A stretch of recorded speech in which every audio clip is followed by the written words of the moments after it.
Баршаңызға сәлем. Бүгін ең дәмді және оңай дайындалатын пицца тағамын дайындаймыз.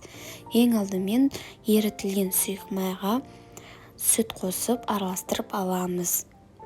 Жақсылап араластырып алғаннан кейін тұз және қантты салып тағы да араластырамыз. Бұның бәрін араластырып болғаннан кейін ашытқымызды салып, оны 5-10 минутқа қойып қоюларыңызды сұраймын. Ашытқымыз тынып болғаннан кейін ұнымызды салып, тестамыз жұмсақ болу керек. Тестамыз жұмсақ болып шыққаннан кейін табамызға салып,